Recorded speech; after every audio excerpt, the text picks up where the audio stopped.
Bonjour tout le monde, j'espère que vous allez bien, j'espère que vous êtes bien réveillés, j'espère que vous vous portez bien, j'espère qu'il fait beau aussi chez vous, j'espère qu'il y a un peu de soleil, j'espère que il fera beau ou vous allez avoir une belle journée en tout cas. Assalamu alaikum. Je voulais commencer la journée par vous annoncer qu'Algérie part a entamé que nous avons Algérie part entamé une nouvelle enquête. Cette enquête va porter sur l'identité réelle des acteurs de la Isaba,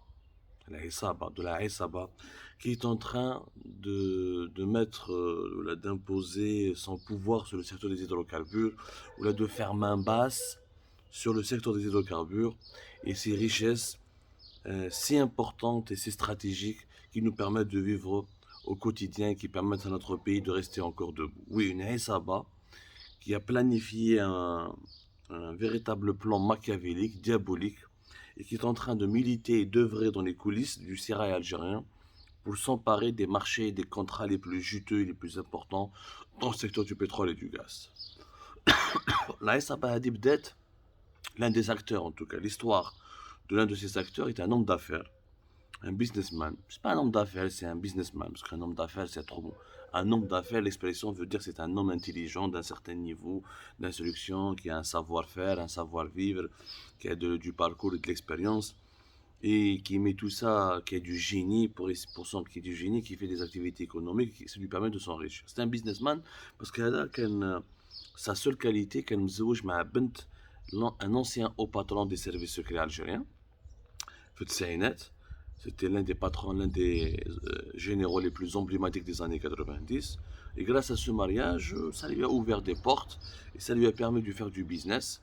وبدا يخدم هو dans le secteur d'électroménager, بدا يخدم dans les travaux publics, en utilisant le nom de sa femme et de son père, donc de son beau-père, il s'est imposé comme l'un des intermédiaires préférés et privilégiés des sociétés asiatiques, notamment des sociétés chinoises en Algérie. Il avait commencé par les sociétés sud-coréennes, mais il a mal les sociétés chinoises. Narki met son beau-père, le fameux grand, ce fameux haut responsable général très puissant.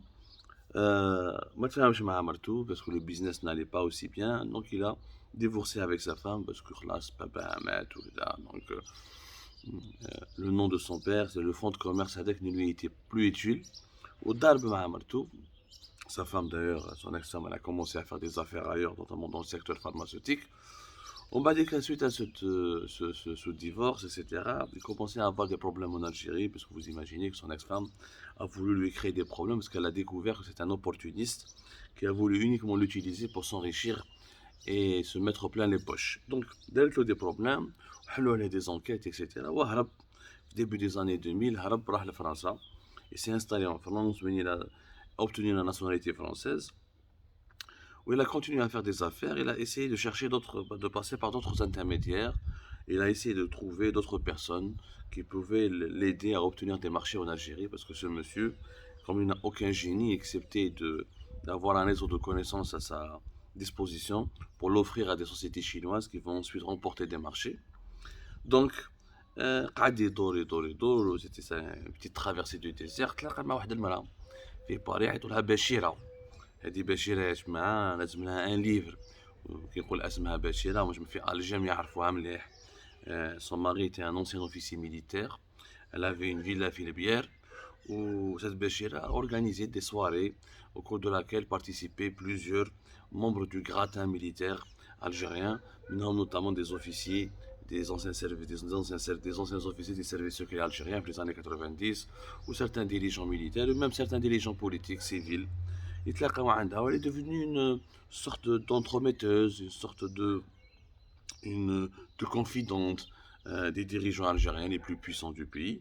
وكان عندها يعني نفوذ كبير بالعربيه كما نقولوا une influence كبيره. وهذه بشيره c'est elle qui a récupéré ce businessman. Elle lui a permis d'être réhabilité وعاود دخلته للجزائر parce qu'il pouvait plus rentrer en Algérie. عاود دخل en Algérie. كانت عنده une affaire في l'autoroute Est-Ouest, سلكته في l'autoroute Est-Ouest, le scandale de l'autoroute Est-Ouest, pour la simple raison qu'il était impliqué parmi les intermédiaires, les diables des sociétés chinoises pour remporter ce marché dans des conditions troublantes. عاود دخل للجزائر à partir des années 2011-2012.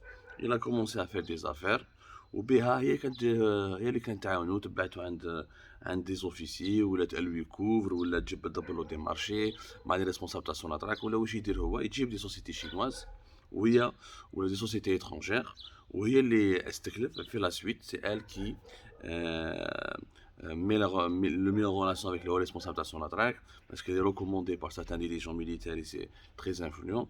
Et elle ramenait les marchés de manière discrète, de manière totalement secrète. Ou Draham Kanu et il l'a payé, il l'a rétribué, elle prenait une part dans tous ces marchés, que ce soit des petits ou des moyens marchés. En tout cas, elle prenait une part assez importante. Et le montage Hada, il a fonctionné pendant un certain nombre d'années, jusqu'à 2015. Hada, le businessman, toujours avec le même opportunisme. Général Toufeq, le DRS a été démantelé, où ils ont mis en place, le clan de Bouteflika a mis en place une nouvelle organisation des services secrets algériens, où ils ont traqué, où ils ont chassé les anciens et tous les collaborateurs les plus fidèles au général Toufeq. Hadi Bachir, elle était dans le clan du général Toufeq d'ailleurs, a été présenté, réputé comme étant l'un des cerveaux de ce clan, en tout cas, ou l'un des acteurs les plus actifs de ce clan. Et ben دار على بشير هذا البيزنس مان وقال لك خلاص قال لك انا ما نسحقهاش ما حبش يخلصها. Donc il voulait plus lui payer ce qu'il lui devait payer, il voulait plus l'utiliser comme intermédiaire. ودار معاها وكبرت راحت كبيره ودار معاها في باري وقال هذوك نشتكي بيك وعندي دي زونجسترومون وعندي دي فيديو وعندي دي بروف باللي جو مي فوزي دو شونتاج وباللي كنت دوموندي لي تشيبا. كبرت لافير ولا ما سحقهاش باسكو هو ما عندوش دار اوبورتونيست كي سي رابروشي دي كوني نف. Il s'est rapproché notamment de Noah Koninef, le petit frère des frères Koninef, qui est la famille la plus puissante du pays à l'époque de Bouteflika, une famille richissime avec le groupe KOGC, le groupe Koninef, qui était parmi les 3, 4, 5 en tout cas grands groupes privés à l'époque de Bouteflika qui ont remporté énormément de marchés avec des chiffres d'affaires qui dépassaient les 300 millions de dollars par an. Bon, Noah Koninef, il l'a introduit, جا هذا البيزنسمان قال له ما تخافش انا نجيب لك لي سوسيتي شينواز انا نجيب لك لي étrangers انت عاوني pour comment obtenir le marché وبدا يخدم معاه. Et c'est lui qui lui a proposé, qui lui a d'ailleurs présenté plusieurs ministres de l'énergie comme l'ancien ministre de l'énergie Mustafa Guitouni. وهذا Mustafa Guitouni صار مشكل كبير مع هذا le businessman Mustafa Guitouni. Il peut en témoigner parce que le businessman واش يدير non seulement il l'utilise pour ne pas reproduire les erreurs اللي صاروا مع son beau-père le général هذاك major qui était responsable des services secrets Martou Bachira, pour ne pas dépendre d'une seule roue. Il organise des soirées festives, des soirées joyeuses à Alger, où il ramène des dirigeants algériens, les dirigeants algériens et leur fameuse complexe de frustration. Il des femmes, des soirées très pimentées, et les enregistre, et les filme, et plusieurs de ces ministres, ou là des dirigeants, t'as le piège, bah des cas de l'homme chantage. Et l'homme a dit, le comme تعاونوني, je comme pour acheter le marché, ou là si vous m'abandonnez, ou là si vous me faites du tort, ou là, on a des vidéos, on a des enregistrements. C'est vraiment très très grave ce qui se passait en Algérie. Mais bon, en tout cas, il y a une emprise importante sur plusieurs ministres de l'énergie. Mustafa Guitouni qui est Mohamed Erkeb, c'est lui qui l'a pratiquement présenté au CONINEF pour que le CONINEF ait un PTG National Gaz en 2018-2019. Il est ministre de l'énergie à partir de 2019. ولا عنده يعني نفوذ كبير نفوذ فريمون كبير كي طاحوا لي كونيناف السيد دار ولا ما يتخطبش ما يسحقهمش دونك بار اوبورتونيست il a choisi par opportunisme par énième opportunisme il a cherché d'autres alliés وهذاك الوقت كانت مخلطه دونك كان يحوس دي زونسيان تاع لي سيرفيس سكري كان يحوس مجموعه كان يسنى بعد كي سي تاكوكيني avec le général major Youssef alias Bouzid qui est devenu qui a été l'ancien patron de la DDSE, la direction de la documentation de la sécurité extérieure, qui est un patron de la DDSE jusqu'à 2019, je pense entre 2013, 2014, non, 2015, 2016 jusqu'à 2019, Mbadika qui est revenu au poste au pouvoir à partir de 2020 jusqu'à janvier 2021, au يخدم معاه مع général Youssef. D'ailleurs, il y a un dossier le tribunal militaire de Blida où هذا businessman il figure dans ce dossier-là pour la simple raison que ملي كان يعرف يوسف depuis 2015-2016 كانوا يديروا معاه les affaires. D'ailleurs, l'enfant du général Youssef patron de l'exploitant de l'enseignement extérieur, qui est en ce moment en prison, qui a été incarcéré, parce qu'en 2021, rappelez-vous, tout ça, toutes ces informations, vous pouvez les retrouver sur Algérie Part. C'est un puzzle, toutes les pièces du puzzle sont là. Moi, je vous donne les pièces du puzzle, pour essayer de composer ce puzzle. Et les pièces du puzzle, la majorité des pièces du puzzle, nous les avons décrites, nous les avons identifiées au cours de nos investigations, parce que Général Youssef, كان عنده وليدو في دبي واللي دبر له وليدو خدمه في دبي وهذا لو بيزنس مان اللي دار له une relation مع الشيخ الشيباني. الشيخ الشيباني l'ancien patron de la Stein, enfin, le patron de la Stein existe toujours, mais lui il n'est plus à Alger, l'un des cheikhs émiratis les plus influents في وقت بوتفليقه, qui est de 2014 notamment à 2019 كان داير كراعه في Alger. Dans sa suite présidentielle au Sheraton d'Alger, il a accueilli tous les dirigeants militaires et civils, يدير معاهم les affaires. وهو هذا البيزنس مان قال له تخصب له خدمه لوليدو في entre 2018 et 2017 صابوا له خدمه في دبي, دخلوه dans un établissement financier basé à Dubaï que الشيخ هذا الشيبان كان يعرفه مليح. Il avait de connaissances يعني grâce à ses réseaux à Dubaï, دبروا له خدمه. وبهذا الشيء ils ont le cheikh émirati مع هذا le businessman algérien ont fait du général Youssef l'un de leurs toutous qui les aidait pour débloquer toutes leurs opérations économiques ou la financière. وهذا الدوسي في tribunal militaire de Blida. La justice militaire pourrait approfondir ses enquêtes pour voir que le train de vie du fils du général Youssef Fitoubaï et qui fait le businessman utiliser cette affaire et comment il a milité activement pour lui trouver un beau travail, une belle situation à Dubaï en échange d'une protection et de plusieurs interventions dans ses affaires commerciales et économiques en Algérie. Bon, bah, le général Youssef, ou les d'autres alliés, il a trouvé un allié, un haut responsable actuel de l'armée qui est très influent, et ce haut responsable l'a introduit auprès du fils d'un haut responsable très influent في palais présidentiel d'El Mouradia. وهما اليوم دايرين عصابة parce que ils utilisent le ministre de l'énergie actuel Mohamed Arkab et le PDG de Sonatrach actuel Toufiq Hakkar depuis février 2020 pour régler toutes leurs affaires et pour essayer d'imposer, de faire main basse encore une fois sur les richesses du secteur des hydrocarbures.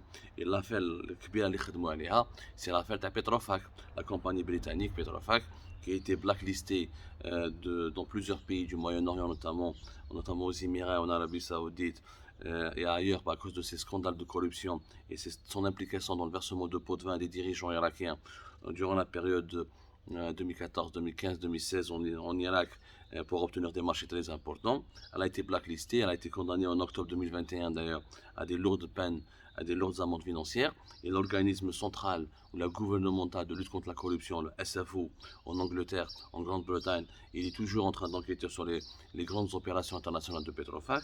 Au moment où ils ont été blacklistés, la Sonatrach en 2019-2020, elle a écarté. Le gouvernement algérien l'a écarté. Mais à partir du deuxième semestre de l'année 2020 jusqu'à 2021, il y a eu un lobbying important de la part de ce businessman qui est intervenu auprès de ce haut responsable militaire. Ce dernier a saisi donc le fils de ce puissant chef au niveau du palais présidentiel d'El Mouradia pour instruire le PDG de Sonatrach de réhabiliter le Petrofac. Et un plan a été édifié ou élaboré au cours de l'année 2021 pour que à partir de fin 2020 et début 2021, un plan diabolique a été élaboré, puisque Petrofac n'a pas été réhabilité directement, mais on lui a débloqué pas mal d'anciens marchés, donc on a cessé de la blacklister en Algérie, on ne lui a plus enlevé ses marchés. Ensuite, on lui a trouvé le businessman qui vit en ce moment entre Dubaï et Paris, il lui a trouvé une compagnie chinoise, inconnue au bataillon, qui va devenir son partenaire en Algérie pour la réalisation et pour remporter d'autres contrats et d'autres marchés. Dans cette alliance contre la nature, parce que Petrofac n'a pas besoin, n'a pas besoin de partenaires chinois, et les Chinois n'ont pas de savoir-faire impressionnant ou important dans le secteur des hydrocarbures, notamment dans la construction des infrastructures énergétiques, des infrastructures pétrolières, des infrastructures d'exploitation du pétrole et du gaz. Donc regardez la boîte chinoise, ils vont l'utiliser comme une machine à laver, parce que c'est avec cette boîte chinoise que nous avons donné son nom dans les articles et les publications d'Algérie Part, vous pouvez retrouver ça aussi. Nous avons donné son nom, c'est avec cette entreprise chinoise que les pots de vin, les commissions, les rétrocommissions seront versées, ou là envoyé aux intermédiaires des dirigeants algériens. Parmi les principaux intermédiaires, c'est notamment ce businessman qui est en fuite, qui ne peut pas rentrer en Algérie, parce qu'il est dans le dossier du général Youssef, mais qui ne cherche plus à rentrer en Algérie d'ailleurs, parce qu'il peut tout régler par téléphone. Il a son clan, il est sur place. هذا le responsable au sein de l'institution militaire. هذا le fils d'un responsable par les présidentielles d'Al-Mouradia. C'est le ministre de l'énergie Mohamed Al-Kab. C'est le PDG de Sonatrach, Toufi Hakkar. واليوم مول l'affaire Petrofak راهم يدوروا. كاين des projets في Skikda, des projets dans plusieurs régions du sud du pays, des projets de production. Ils veulent les saboter, ils veulent les reformuler, ils veulent les manipuler pour imposer leurs partenaires ou là des sociétés étrangères avec des partenaires chinois, toujours dans l'optique de se remplir les poches et de prendre des commissions et des rétrocommissions, ce qui leur permet de s'enrichir au détriment de l'intérêt général de notre pays. هذه الحكاية كاع يا جماعة vous allez la retrouver bientôt sur Algérie Part avec des noms, avec des documents, avec des dates, avec des précisions.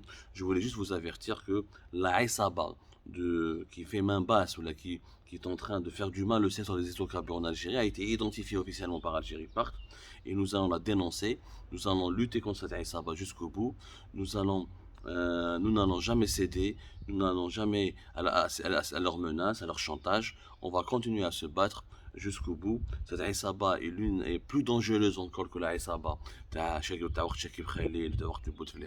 cette Aïsaba est plus dangereuse parce qu'elle est en train de profiter de l'anarchie actuelle du pays, de son instabilité pour empocher des sommes colossales et pour s'emparer des richesses les plus stratégiques du pays et pour saboter même des projets de développement importants qui auraient pu ramener à notre pays des richesses, des nouvelles créations d'emplois. هذا les sujets, nous reviendrons encore là-dessus avec beaucoup plus de détails. العصابة هذه نقولها ردي بالكم نحن رانا هنا ردوا بالكم نحن رانا هنا وماناش طالقينكم وديما عقابكم كما نقولوا في بعض المناطق في الجزائر وحرام عليكم واش راكم ديروا. Et nous n'allons pas vous lâcher. Vraiment, nous n'allons pas vous lâcher. هكذا, nous n'allons jamais vous lâcher. Attendez-vous à des révélations fracassantes sur Algérie Part bientôt. Comme ça.